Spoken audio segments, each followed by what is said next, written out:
تمہارے لیے اٹھی بھی وہاں، تمہارے لیے تاجدار ختم نبوت۔ دوسرا کی بات میرے نہایت واجب احترام معزز و محترم محتشم سامعین و حاضرین کرام، آج کی یہ خوبصورت محفل پاک جنہوں نے سجائی محترم جناب محمد عارف وڑائچ صاحب، ڈاکٹر افضل وڑائچ صاحب، محمد طارق وڑائچ صاحب، محمد حسیب صاحب، اللہ تبارک و تعالی ان کا یہ پروگرام منعقد کرنا اپنی پاک بارگاہ عالیہ میں قبول و منظور فرمائے۔ نیچے کشی آتا ہے، ضرورت پڑے گی تو ہم چلیں گے، جزاک اللہ۔ بالکل سادہ باز کر دیں۔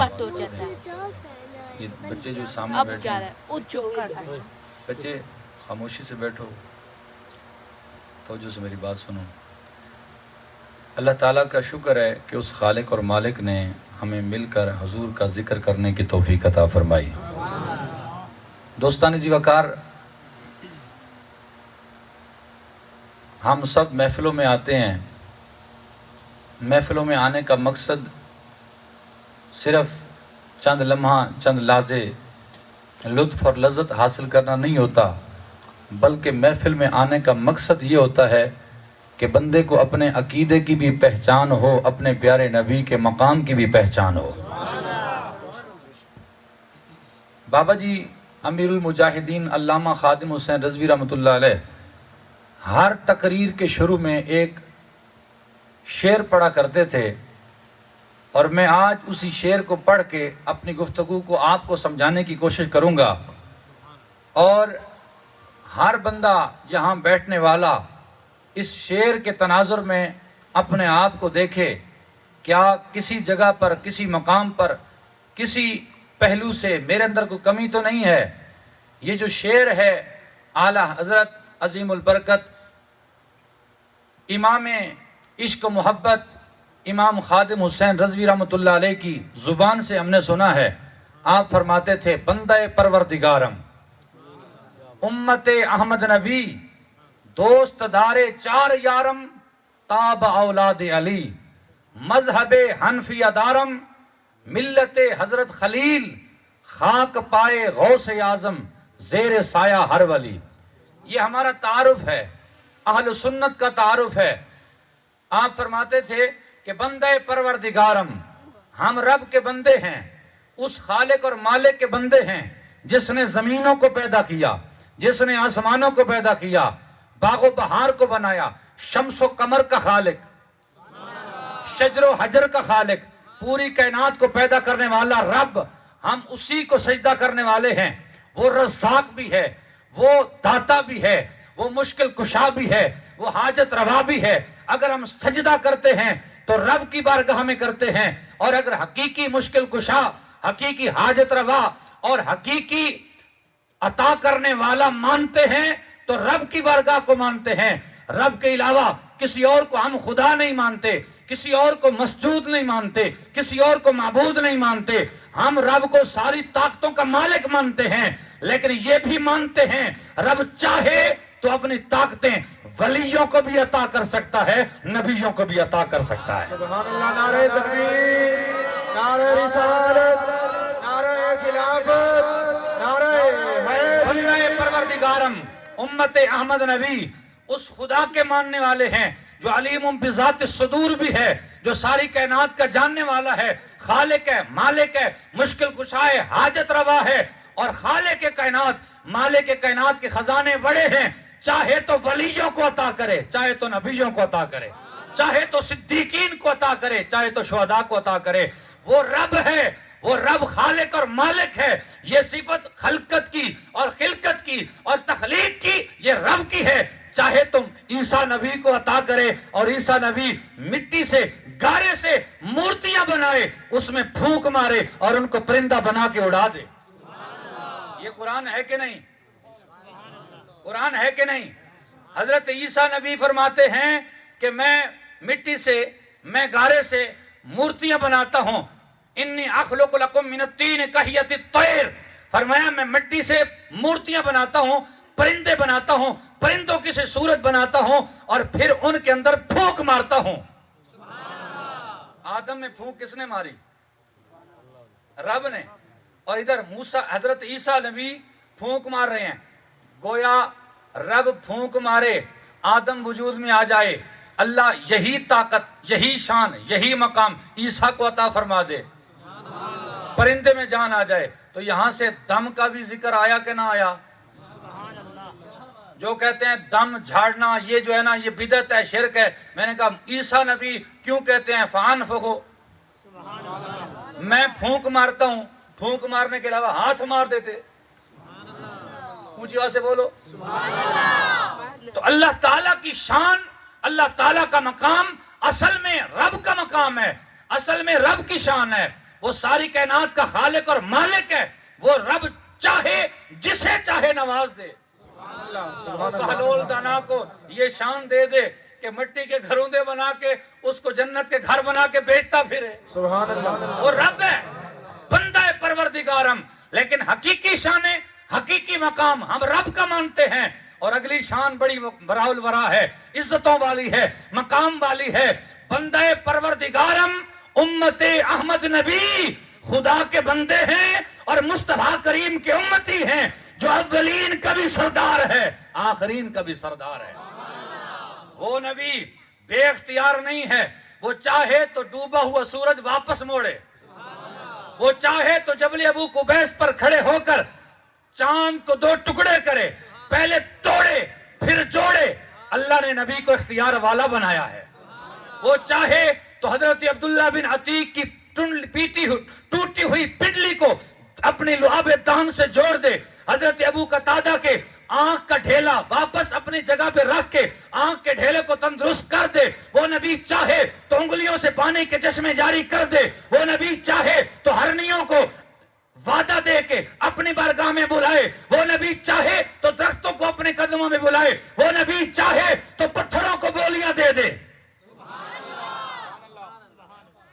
پروردگار ہے، بندہ پروردگارم، امت احمد نبی رب کے بندے ہیں اور نبی پاک علیہ السلام کے امتی ہیں۔ آج کچھ لوگ کہتے ہیں نبی ہمارے جیسے ہیں، ہم معاذ اللہ نبی جیسے ہیں، نبی ہمارے جیسے کھاتے ہیں، ہمارے جیسے پیتے ہیں، ہم اس نبی کے امتی ہیں کہ جو اس کائنات کے اندر کوئی ان کا مقابلہ نہیں کر سکتا۔ اللہ رب العزت نے، خالق کائنات نے ساری کائنات کے اندر، ساری جمادات، نباتات، حیوانات کے اندر انسانوں کو وہ رتبہ دیا، کوئی جمادات، نباتات، حیوانات انسان کا مقابلہ نہیں کر سکتی، اور پوری کائنات کے انسان مل جائیں اگر وہ کافر ہوں مسلمان کا مقابلہ نہیں کر سکتے۔ اللہ نے مسلمان کو وہ زبان عطا کی ہے جس پہ کلمہ نبی کا جاری ہوا ہے، جس نے کلمہ پڑھ لیا جتنا بھی گناہگار ہوگا جنت میں ضرور جائے گا، جس نے کلمہ پڑھ لیا اور وہ جنت میں ضرور جائے گا۔ اور پھر اللہ تعالیٰ نے ساری کائنات میں کافروں میں جتنے کافر ہیں، وہ چاہے جتنے گورے ہوں، جتنے خوبصورت ہوں، ان کے پاس جتنے ڈالر ہوں، مال ہو، بڑی گاڑیاں ہوں، رب کعبہ کی عزت کی قسم مومن کی شان کو پہنچ سکتے نہیں۔ مومن کا رتبہ رب نے بڑھایا ہے، پھر مومن سے اللہ نے ایک اور رتبہ بنایا، وہ ہے ولیوں کا رتبہ۔ ولیوں میں سارے ولی، نبی مومنوں میں سارے ولی نہیں ہوتے، اور ان میں خاص خاص ولی ہوتے ہیں۔ وہ ولی ایسے ہوتے ہیں کہ جن کو رب نے رتبہ دیا ہے، چاہے تو پلک جھپکنے سے پہلے ملکہ بلقیس کا تخت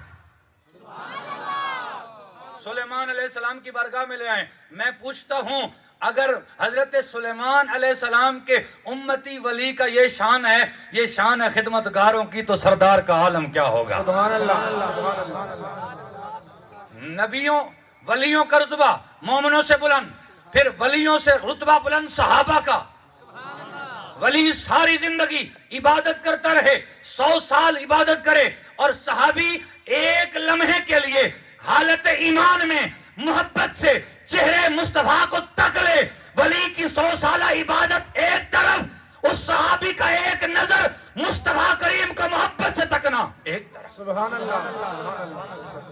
نعرہ تکبیر، نعرہ رسالت، نعرہ خلافت۔ حضرت اما عائشہ صدیقہ بنت صدیق حضور علیہ السلام حجرے میں تشریف فرما ہیں، بلکہ شین میں تشریف فرما ہے، آسمان کے تارے نکلے ہوئے ہیں اور تارے دیکھ رہے ہیں. میرے آقا سے پوچھتی ہیں یا رسول اللہ کیا آپ کے کسی امتی کی نیکیاں تارے کے برابر ہوں گی؟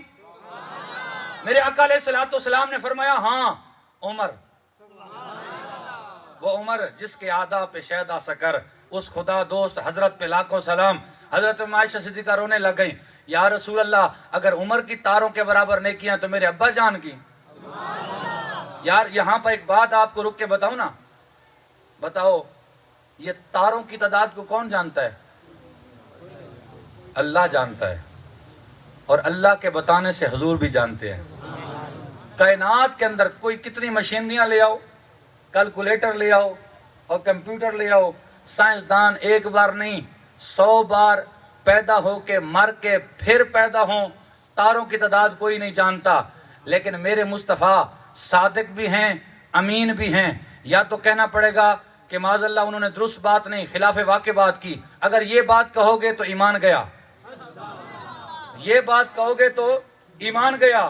اور اگر اس بات کو تسلیم کرو گے کہ تیرے منہ سے جو نکلی بات وہ ہو کے رہی، جو حضور نے کہہ دیا وہ سچا تھا. ایک مثال دے دوں، جب حضور علیہ السلام نے اپنے خاندان کو بلایا نا ایک پہاڑ پر، فرمایا اگر میں تمہیں کہوں کہ پہاڑ کی دوسری جانب لشکر آ رہا ہے، تلواریں لے کر تیاری کر کے مان جاؤ گے؟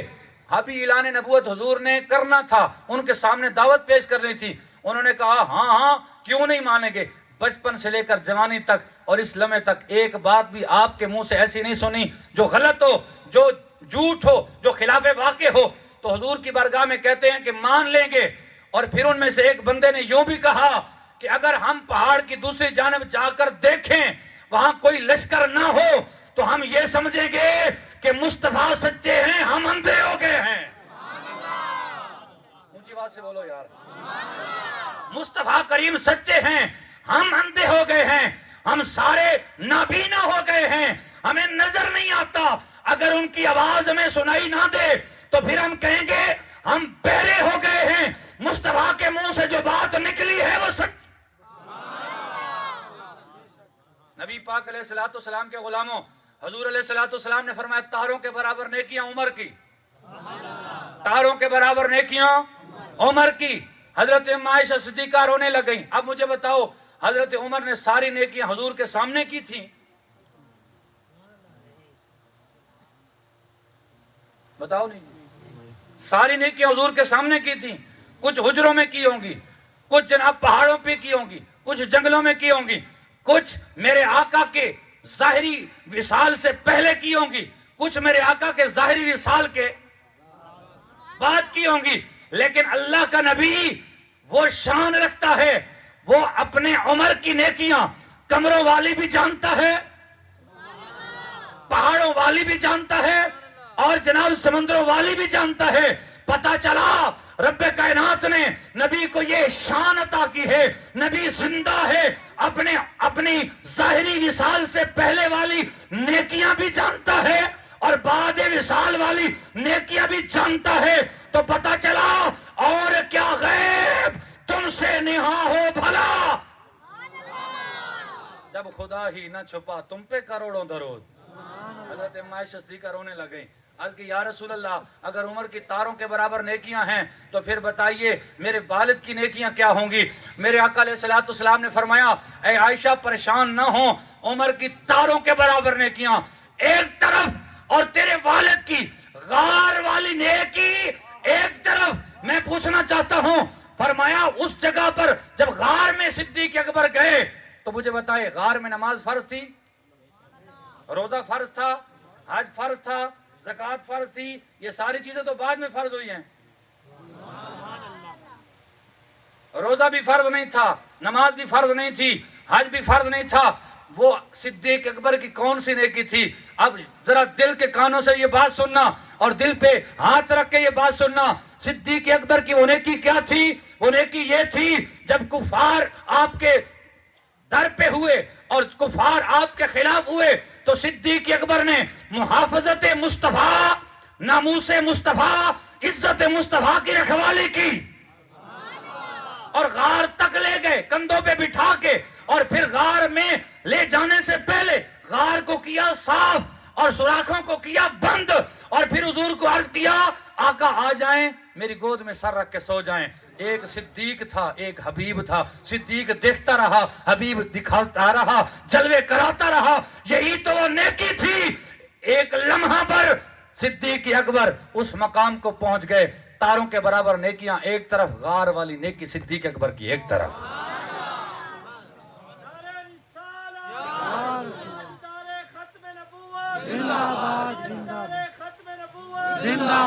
امت احمد نبی، امت احمد نبی، صحابہ کرام کی زندگی کا ایک لمحہ، حضور کا غلام تھا اور وہ پہلے کافر تھا اور آیا ایک جنگ میں، ایک غزوہ میں، کلمہ پڑھا، حضور کا غلام بن گیا۔ اسی لمحے وہ تلوار اٹھائی اور تلوار اٹھا کے جنگ میں چلا گیا، عرض کرتا ہے یا رسول اللہ دل کرتا ہے کروں تیرے نام پہ جاں فدا، نہ بس ایک جاں دو جہاں فدا، دو جہاں سے بھی نہیں جی برا، کروں کیا کروڑوں جہاں نہیں۔ تلوار لے کر گئے اور شہید ہو گئے۔ جب شہید ہوئے تو پھر صحابہ نے جب دیکھا، بعد میں ان کی لاش بھی پڑی تھی، صحابہ لے کر آئے، میرے حضور نے فرمایا جس نے جنتی کو دیکھنا ہے اسی کو دیکھ لو۔ ایک نماز نہیں پڑھی، ایک روزہ نہیں رکھا، ایک حج نہیں کیا، نہ کوئی زکوٰۃ دی، ایک ہی لمحے میں حضور کو تکا اور پھر حضور پر جان دے دی، حالت ایمان میں دنیا سے گیا۔ اللہ کی عزت کی قسم، اس ایک صحابی کا ایک ساتھ، ایک گھنٹہ یا آدھا گھنٹہ یا 10 منٹ اگر ولی کی ساری زندگی تہجد، اشراق، چاشت، اوابین میں گزر جائے، ولی کی ساری زندگی اس صحابی کے ایک لمحے کو نہیں پہنچ سکتی۔ اللہ نے ولیوں میں صحابہ کا رتبہ بنایا اور صحابہ میں اللہ نے اہل بیت کا رتبہ بنایا۔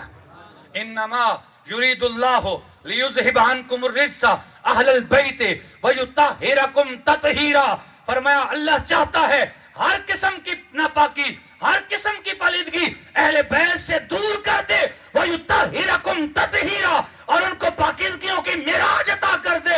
صحابہ کو ایک وجہ سے حضور سے نسبت اور نبی کی آل کو 2 وجہ سے نسبت۔ مجھے بات سے بولو نا ذرا۔ تو اس لیے اہل بیت کا رتبہ بلند، کوئی صحابی اہل بیت کے رتبے کو پہنچ نہیں سکتا، اور پھر اہل بیت سے بھی ایک ہستی ایسی ہے جن کا رتبہ بلند ہے۔ ذرا سبحان اللہ اونچی بات سے بولو۔ یہ عقیدے کی باتیں ہیں اور ان عقیدوں کی باتوں کو ایسے مٹی میں نہ رولا کریں، بلکہ ان کو کانوں کے ذریعے دل کی سماعتوں کے نظر کیا کریں۔ نبی پاک کے غلاموں، اہل بیت سے بھی ایک رتبہ بلند ہے، مرتبہ بلند ہے، شان بلند ہے۔ وہ کون سی ہستیاں ہیں جن کی اہل بیت سے بھی رتبے بلند ہیں؟ وہ اللہ کے 1.25 لاکھ انبیاء ہیں، 1.25 لاکھ انبیاء ہیں جن کو اللہ نے رتبے عطا فرمائے، شان عطا فرمائی، مقام عطا فرمائے۔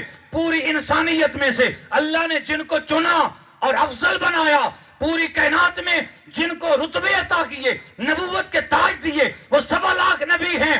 اور 1.25 لاکھ نبی کی شانیں کیا ہیں، مقام کیا ہیں کہ انہوں نے کائنات کے لوگوں کو رب کا پیغام دیا اور رب کی طرف بلایا۔ پھر ان 1.25 لاکھ میں بھی اللہ نے پھر اوروں کو مرتبہ دیا۔ اور اونچی بات سے بولیں ذرا۔ 1.25 لاکھ میں بھی اللہ نے اوروں کو مرتبہ دیا۔ وہ کون ہیں؟ وہ 313 ہیں، وہ 313 ہیں۔ وہ رسول ہیں جن کو 7 کتاب یا کوئی صحیفہ یا کوئی احکام الہیہ، نئی شریعت، نیا طریقہ، نیا راستہ بھی دیا گیا۔ وہ کتنے ہیں؟ 1.25 لاکھ میں سے 313 کو چنا۔ اب جملہ میرا مکمل ہونے والا ہے، توجہ میری بات پہ رکھنا۔ ان 313 کو چنا۔ نبیوں میں کوئی نبی رسول کے برابر نہیں ہو سکتا، اور ان رسولوں میں 313 میں رب ذوالجلال نے ان 5 کو چنا جن کو اولو العزم رسول کہتے ہیں۔ نوح نجی اللہ،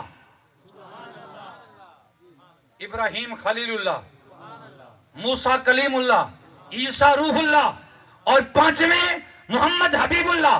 ان 5 ہستیوں کو پوری کائنات میں سے رب نے رتبہ بلند دیا۔ نہ نبی ان کے برابر، نہ عام رسول ان کے برابر، جو رتبہ اولو العزم رسولوں کو ملا۔ اور پھر انہوں نے العزم رسولوں میں سے ایک کو چننا تھا۔ اے نبی کے غلاموں، مبارک باد ہو تمہیں، رب نے جس ہستی کو چنا ہے وہ تیرا بھی نبی ہے، وہ میرا بھی نبی ہے، وہ محمد مصطفیٰ کی ذات ہے۔ تکبیر نعرہ رسالت نعرہ تحقیق نعرہ اب جملہ سننا، نبی پاک کے غلاموں، کوئی ولی صحابی کے برابر نہیں، کوئی صحابی اہل بیت کے برابر نہیں، کوئی اہل بیت نبی کے برابر نہیں، کوئی نبی رسول کے برابر نہیں، اور کوئی رسول اولو العزم رسول کے برابر نہیں، اور اولو العزم رسول نبی کے برابر نہیں۔ جب اولو العزم رسول نبی کے برابر نہیں ہو سکتا تو ملا کون ہوتا ہے رسول کی برابری کرنے والا؟ جملہ پی گئے ہو منکرے والو، میں نے حکم کیتا نا کہ اردو تقریر کرنی ہے تو صحیح میں سن نہیں ہے، کچھ ہی بولو اور دب کے بولو۔ اسی وجہ سے اعلیٰ حضرت فرماتے ہیں سب سے اولا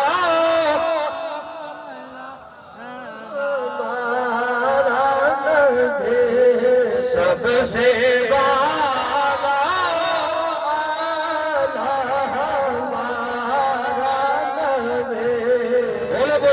سے بولو جس کا عقیدہ ہے کہ ساری کائنات کے اندر سونا بھی مصطفیٰ ہے، اعلیٰ بھی مصطفیٰ ہے، احسن بھی مصطفیٰ ہے، اکمل بھی مصطفیٰ ہے، افضل بھی مصطفیٰ ہے، سب سے اولا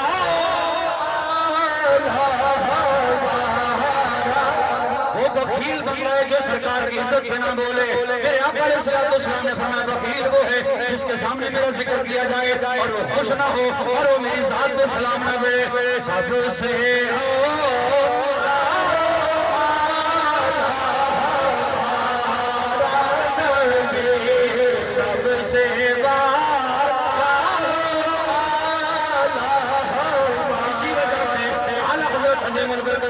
خالق سے اولیاء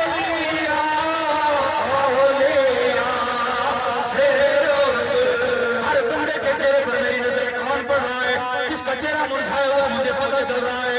خالق سے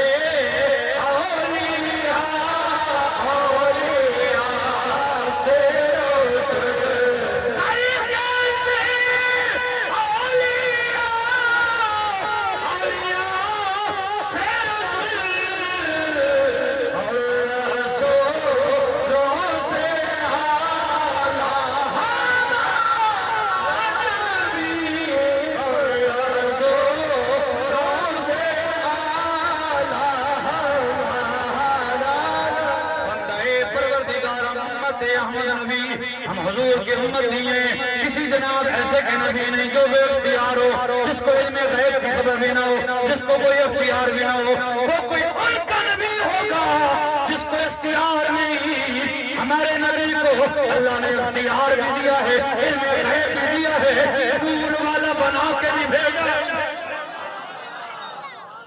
نبی پاک علیہ السلام کے غلاموں، بس ایک حدیث اور آگے چلتا ہوں، میں اپنے شعر کی تصریح مکمل کرنی ہے۔ میرے آقا کی بارگاہ کے اندر صحابہ کرام آئے، حدیبیہ کا موقع ہے، میرے آقا علیہ السلام کی بارگاہ میں عبداللہ بن مسعود سے روایت ہے 1400 صحابہ ہے، یا رسول اللہ پانی نہیں ہے، صرف آپ کی بارگاہ میں تھوڑا سا پانی ہے۔ میرے آقا نے فرمایا صحابہ پریشان نہ ہو، بڑا برتن لے کے آؤ۔ میں پوچھتا ہوں اگر صحابہ حضور کی بارگاہ میں آئے تو پتہ چلتا ہے کہ صحابہ کو پتہ تھا مشکل حل کرنے والا خدا ہے، لیکن جس کے ہاتھوں پہ مشکل حل کرنی ہے وہ مصطفیٰ ہے۔ ڈائریکٹ نہیں مانگا، حضور کی بارگاہ میں آئے، میرے آقا علیہ السلام کی بارگاہ میں آنے کے بعد حضور کی بارگاہ میں عرض کیا، پتہ چلا اگر کوئی حضور کی بارگاہ میں آ جائے تو یہ کوئی خلاف شریعت نہیں ہے، شرک نہیں ہے، بلکہ قرآن کے مطابق ہے وَلَوْ أَنَّهُمْ إِذْ ظَلَمُوا أَنفُسَهُمْ جَاءُوكَ فَاسْتَغْفَرُوا اللَّهَ وَاسْتَغْفَرَ لَهُمُ الرَّسُولُ لَوَجَدُوا اللَّهَ تَوَّابًا رَحِيمًا۔ آج میرے آقا کے روزے پر جائیں، دعا کریں، میرے آقا کے روزے کی طرف منہ کر کے وہاں بھی آتا ہے اور لال رومال والا آتا ہے، کہتا ہے جناب ادھر نہیں کعبہ ادھر ہے۔ میں اس وہابی سے پوچھنا چاہتا ہوں، لال رومال والے سے پوچھنا چاہتا ہوں، وہ بتا اللہ تو فرماتا ہے وَلِلَّهِ الْمَشْرِقُ وَالْمَغْرِبُ، اور مشرق و مغرب اللہ کا ہے، کیا خدا صرف کعبے کی طرف ملتا ہے، یا پھر بتا کائنات کا چپا چپا نور خدا سے منور ہے، جہاں مانگو جیسے مانگو وہ رب سنتا بھی ہے دیتا بھی ہے، لیکن جب بندہ آئے در رسالت پر وہ پشت کر کے کھڑا ہو، یہ کون سا انصاف ہے، آیا حضور کی بارگاہ میں ہو۔ نبی پاک کے غلام مجھے صحابہ نے بتایا کہ حضور کی بارگاہ میں آنا ہے، حضور کی بارگاہ میں آئے، حضور نے فرمایا بڑا برتن لے آؤ، صحابہ بڑا برتن لے کے آئے، میرے آقا نے اپنا ہاتھ مبارک برتن میں رکھا، وہ تھوڑا سا پانی اس میں ڈالا، میرے آقا کی انگلیوں سے ایسے کرشمے ظاہر ہوئے۔ عبداللہ ابن مسعود فرماتے ہیں جنب الماء بین اصحاب رسول اللہ صلی اللہ علیہ وسلم، حضور کی انگلیوں سے پانی کے چشمے جاری تھے۔ اعلیٰ حضرت کیا فرماتے ہیں انگلیاں ہیں فیض پر ٹوٹے ہیں پیاسے جھوم کر، انگلیاں ہیں فیض پر ٹوٹے ہیں پیاسے جھوم کر، ندیاں پنجاب رحمت کی جاری ہیں واہ۔ ملا کہتا ہے حضور ہمارے جیسے، میں نے کہا نہیں، ملا کے جسم سے اگر کوئی چیز نکلے حضور ٹوٹتا ہے۔ صحابہ نے اس پانی سے پانی بھی پیا، سواریوں نے بھی پیا، حضور بھی کیا، ملا کے جسم سے پانی نکلے حضور ٹوٹتا ہے، اللہ کے نبی کے جسم سے پانی نکلے حضور جڑتا ہے۔ کہتے ہیں نبی ہمارے جیسے، امت احمد نبی، ہم حضور کی امت ہیں۔ حضور کی امت وہ ہے جو حضور کی میلاد منا رہی ہے، یمن سے لے کر سری لنکا تک اور چین سے لے کر افریقہ تک پوری دنیا میں حضور کا میلاد منایا جاتا ہے۔ پہلے ہمیں پتہ نہیں تھا، جب سے یہ آیا نا موبائل تو اس نے ہمیں بتایا کہ پوری دنیا میں سب سے بڑا میلاد مصطفیٰ یمن میں ہوتا ہے، پھر چیچنیا میں ہوتا ہے، پھر شام میں ہوتا ہے، پھر مصر میں ہوتا ہے، انڈونیشیا میں ہوتا ہے، ملیشیا میں ہوتا ہے، اور پاکستان سے لے کر پوری دنیا کی جتنے اسلامی ممالک ہیں 57 اسلامی ملک میں حضور کا میلاد ہوتا ہے۔ 57 اسلامی ملکوں والے میلاد مناتے ہیں۔ میلاد منانے والے کثرت سے ہیں، بند کرنے والے مٹھی بھر ہیں۔ اس وجہ سے میں پڑھنا دوں شعر ہے، آپ کا ذوق نہیں ہے، ذرا ہاتھوں کو بلند کر کے بولو۔ اعلیٰ حضرت فرماتے ہیں حشر تک ڈالیں گے ہم پیدائش مولا کی اور مثل فارس نجد کے قلعے گراتے جائیں گے اور خاک ہو جائیں ادب جلدی مگر ہم تو رضا دم میں جب تک دم ہے ذکر کا سناتے جائیں گے۔ امت احمد نبی، ہم حضور کے امتی ہیں۔ پتہ چلا حضور کا شان کیا ہے، میرے حضور کا مقام کیا ہے۔ اللہ نے حضور کو ہر صفت سے نوازا ہے۔ حضور کو ایک خدا نہیں کہنا، خدا کا بیٹا نہیں کہنا، باقی اس کائنات کے اندر جتنی تعریفیں ہیں ہمارے نبی کے لیے جائز ہے۔ وہ اپنے نبی کے لیے نہ کہیں تو ہمارے نبی کے لیے تو جائز ہے۔ شیخ محقق ابن عربی، شیخ محقق، آپ نے یہ فتویٰ دیا، فرمایا حضور کے لیے ساریاں تعریفیں جائز ہیں۔ سرور کہوں کہ مالک و مولا کہوں تجھے، باغ خلیل کا گل زیبا کہوں تجھے، تیرے تو بس عیب تناہی سے ہے بری، حیران ہوں میرے شاہ میں کیا کیا کہوں تجھے، اور ختم سخن اس پر رضا نے کر دیا، خالق کا بندہ اور خلق کا آقا کہوں تجھے۔ امت احمد نبی، ہم حضور کی امتی ہیں۔ کون کون حضور کی امتی ہے بھائی؟ ہاتھوں کو کھڑا کریں۔ یہ تعارف حضور کا، یہ تعارف ہے جس محفل میں نا گھٹ گھٹ کے کنجوسی کے ساتھ بخل کے ساتھ حضور کی محفل کی جائے، اس محفل میں بیٹھنے کا فائدہ ہی نہیں ہے۔ اعلیٰ حضرت امام عشق محبت امام خادم حسین رضوی فرماتے تھے، آپ فرماتے تھے قربان جاؤں کہ پچھ پچھ کے سرکار میں پیار نہیں کرنا، اننے با سرکار میں پیار کرنا ہے۔ ایک کوئی پیار ہے جڑا پوچھ پوچھ کے کیتا جاوے صحابہ کو پوچھو نا کہ انہاں پوچھے آئی کہ جس وقت سرکار دو عالم نور مجسم تاجدار کائنات علیہ السلام دی بلغمی لعاب دہن صحابہ اپنے ہتھاں تے ملدے ہیں بلغمی لعاب دہن صحابہ ہاتھوں پہ مل کے چہروں پہ ملتے تھے اور حضور وضو فرماتے تھے وضو کا پانی بھی زمین پہ نہیں جانے دیتے تھے سرکار کے جسم سے اگر خون مبارک نکلتا وہ بھی پی جاتے تھے اگر سرکار کا بول مبارک ہوتا وہ بھی صحابہ پی جاتے اور اس کے بعد حضور تنقیر نہ کرتے منع نہ فرماتے بلکہ حضور فرماتے کہ اللہ تمہارے پیٹ کو بھی جہنم سے پاک فرما دے گا اور اللہ تعالیٰ پیٹ کے در سے بھی حفاظت فرما دے گا اس پہ بعض لوگوں کے دماغ چکرا جاتے ہیں کیونکہ عشق نہیں ہے نا محبت سے یہ باتیں سنی جاتی ہیں عشق نہ ہو تو پھر روکھی باتیں لوگوں کو روکھے لوگوں کو یہ عشق والی باتیں سمجھ نہیں آتی جس پہ علماء نے کتابیں لکھی انہوں نے پوچھا تھا کسی سے حضرت مولا کائنات علی المرتضیٰ جب ایک درخت کے نیچے سے گزرتے تو وہ جھک کے گزرتے حالانکہ وہاں پر ٹہنیاں اوپر ہوتی وہ جھک کے گزرتے کسی نے پوچھا یہ کیوں فرمایا یہاں امام الانبیاء گزرے تھے اس وقت ٹہنیاں نیچے تھیں میں اس وجہ سے جھک کے گزرتا ہوں یہاں سے امام الانبیاء نے اپنے کمر کو اپنے سر کو جھکایا تھا تو اس لیے علی کون ہوتا ہے سر اٹھا کے یہ کوئی پوچھا تھا انہوں نے کتاب میں پڑھا تھا قرآن میں پڑھا تھا حدیث میں پڑھا تھا لیکن حضور سے محبت یہ ہوتی ہے انیہ واہ سرکار سے پیار کرے اور نبی پاک کے غلاموں سنو ہمارے آقا کی شان مقام مرتبہ یہ ہے میرے آقا کو اللہ تعالیٰ نے مقام یہ عطا فرمایا ہے کہ بعد از خدا بزرگ توئی جس سے مختصر ملا سے پوچھنے کی ضرورت نہیں ہے رب کعبہ کی ذات کی قسم کائنات میرے مصطفیٰ سے پیار کرتی ہے اور جو پیار کرتا ہے اللہ کے محبوب اس کو وفا ضرور عطا فرماتے ہیں حضور فرماتے ہیں کہ کوئی پتھر زمانہ جاہلیت میں یعنی بعثت سے پہلے میری ذات پہ سلام بھیجتا تھا تو میں اس پتھر کو بھی جانتا ہوں درخت سلام بھیجتا تھا تو درخت کو بھی جانتا ہوں اور حضور فرماتے ہیں احد پہاڑ ہے پہاڑ کے اندر دل نہیں ہوتا لیکن احد ہم سے محبت کرتا ہے ہم بھی احد سے پیار کرتے ہیں وہ پہاڑ ہو کے پیار کرے حضور جواب دیں تو امتی ہو کے پیار کرے حضور جواب نہ دیں یہ ہو کیسے سکتا ہے غازی علم دین پیار کرے غازی ملک ممتاز حسین قادری شہید پیار کرے اور پھر جواب نہ دے ہو کیسے سکتا ہے پھر امیر المجاہدین ویل چیئر چلائے حضور کی محبت میں اپنے آپ کو فنا کر دے لطفے سجن دم بدم کارے سجن کاغذا اجری سجن واوا اجری سجن واوا جب وہ ساری قربانیاں دے پھر جب فوت ہو تو پھر ہوتا کیا ہے وہی کہہ گئے جب روح میرے پیرانے خانے سے نکلی تو روزے سے آواز آئی وہ میرا فقیر آیا آپ فرماتے تھے بڑے جنازے کلریوں سے نہیں ہوتے پیسوں سے نہیں ہوتے بڑے جنازے غلامی مصطفیٰ سے ہوتے ہیں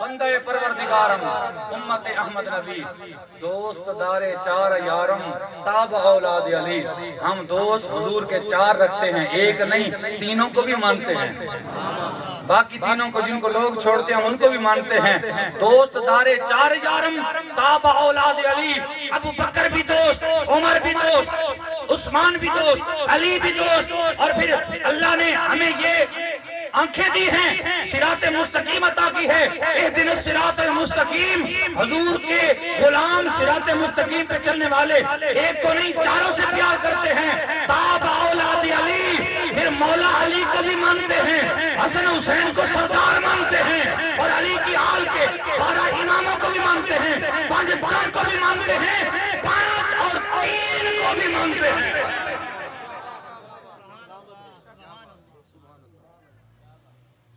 سمجھ آئیے کہ نہیں 5 تن وہ بھی ساڑھے 5 تن وہ بھی ساڑھے ہم حضور مولا علی کو بھی مانتے ہیں ہم صدیق اکبر کو بھی مانتے ہیں فاروق اعظم کو بھی مانتے ہیں عثمان غنی کو بھی مانتے ہیں ہم مولا علی کو بھی مانتے ہیں مولا علی کے حسن و حسین کو جنتی جوانوں کے سردار مانتے ہیں تاب اولاد علی مولا علی کی ساری اولاد کو مانتے ہیں ہم 12 کو بھی مانتے ہیں 5 تن کو بھی مانتے ہیں اور 5 اور 3 کو بھی مانتے ہیں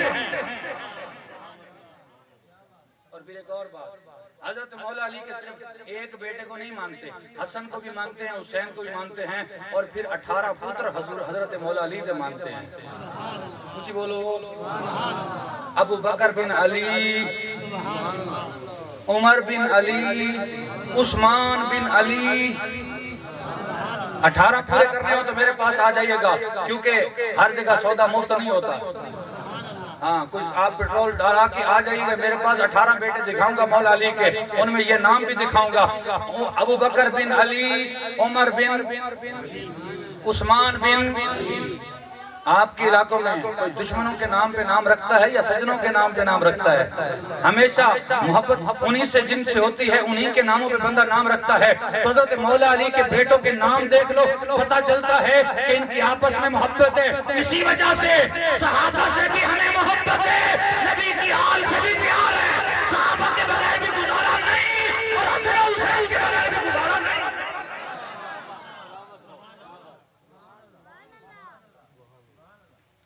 او جدہ پنج تن نال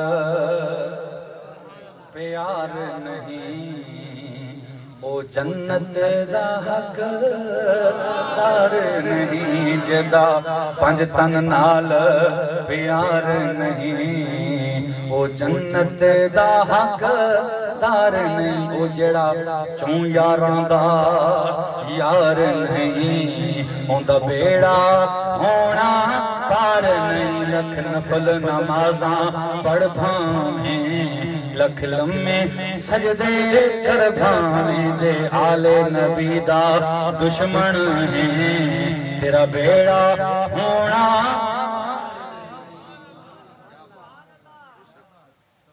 صحابہ اولاد علی، حضرت مولا علی دی ساری اولاد مسا منزے ہیں،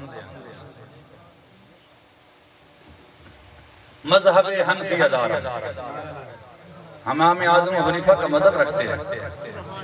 وہ امام اعظم ابو حنیفہ جس کو میرے آقا علیہ السلام نے فرمایا، جس کے لیے فرمایا فارسی نسل ہوگا، میرے دین کو سوریا ستارے سے بھی دے کر آئے گا، امت کے لیے آسان کر دے گا۔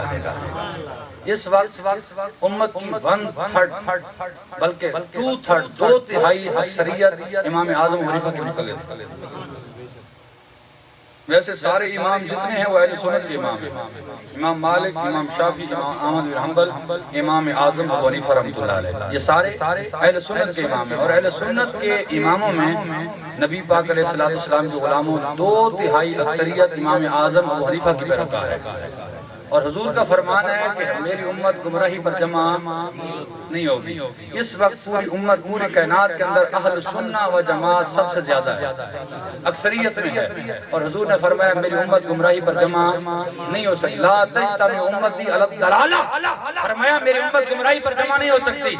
اگر یہ کہو کہ جمع ہو گئی تو پھر اس کا مطلب یہ ہے کہ حضور کی تعلیم تم نے نہ مانی، حضور کے پیغام نہ مانے، حضور کی امت میں شرک نہیں ہو سکتا، حضور کی امت گمراہی پر جمع نہیں ہو سکتی۔ اس لیے ہمارا عقیدہ ہے کہ جو کثرت سے نبی پاک کی سنت پر عمل کر رہے ہیں، امام اعظم کے طریقہ پر، خدا کو بھی پسند ہیں، سونے مصطفیٰ کو بھی پسند ہیں۔ بعض لوگ ادھر ہاتھ رکھتے ہیں ایسے، میں نے کہا تھوڑا اوپر رکھ، یہاں تو ہاتھ رکھنا عورتوں کا کام ہے۔ مولا علی فرماتے ہیں ان من السنت وضع الید علی الید تحت السرۃ، میرے آقا کی سنت ہے، میں نے دیکھا ہے حضور علیہ السلام نے ہتھیلی کے اوپر ہتھیلی رکھی ہے اور ناف کے نیچے رکھی ہے۔